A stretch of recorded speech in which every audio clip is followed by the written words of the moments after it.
මම කියා දෙන්න යන්නේ ලිතියම් අයන් බැටරි චාර්ජර් එකක් හදන විදිය. ඒකට අපි ඉස්සර වෙලා ගන්න ඕන TP 4056 IC එකක්. ඊට පස්සේ අපිට බැටරි කේස් එකක් ඕන.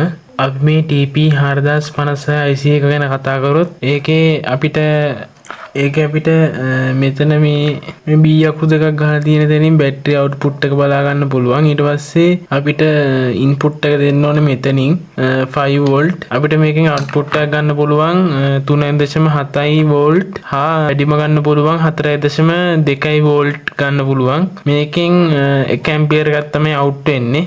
මේක අපිට කඩෙන් මිලදී ගන්න පුළුවන් ලිතියම් අයන් බැටරි චාර්ජර් මොඩියුල් කියලා. කරන්න යන්නේ මේකට බැටරි කේස් එක පාස් ගන්න එක. අපිට මේ මෙතන B ඍණයි B ධනයි කියලා තියෙන්නේ. ත්‍රේ ධන ඍණයි කරන්න ඕන පැත්ත. ඊට පස්සේ මේ දෙපැත්තේ අවුට්පුට් එකක් තියෙනවා. ඒකෙන් අපිට අවුට්පුට් එක එන්නේ වෝල්ට් 5ක් අපිට අවුට්පුට් එක එනවා. අපි දැන් ඉස්සරලා බවුත් කරන් ඉදමු බැටරි කේස් එක.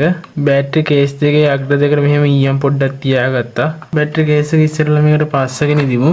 අපි බැටරි කේස් එකේ ධනාග්‍රය මේකේ ධනාග්‍රයට පාස් වෙනවා. ඊට පස්සේ බැටරි කේස් එකේ ඍණාග්‍රය මේකේ ඍණාග්‍රයට පාස් වෙනවා. ඊට පස්සේ අපිට මෙහෙම තමයි මේක ඉන්නේ. අපි ඊට පස්සේ මේ තියෙන්නේ 5 වෝල්ට් අවුට්පුට් එකක් තියෙන බැටරි ෆෝන් චාර්ජරයක්.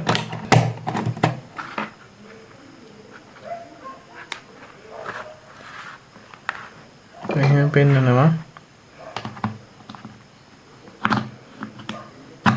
අපිට බැටරියක් දැම්මට පස්සේ මෙතන බලා ගන්න පුළුවන් රතු පාට බල්බයක් පත් වෙනවා.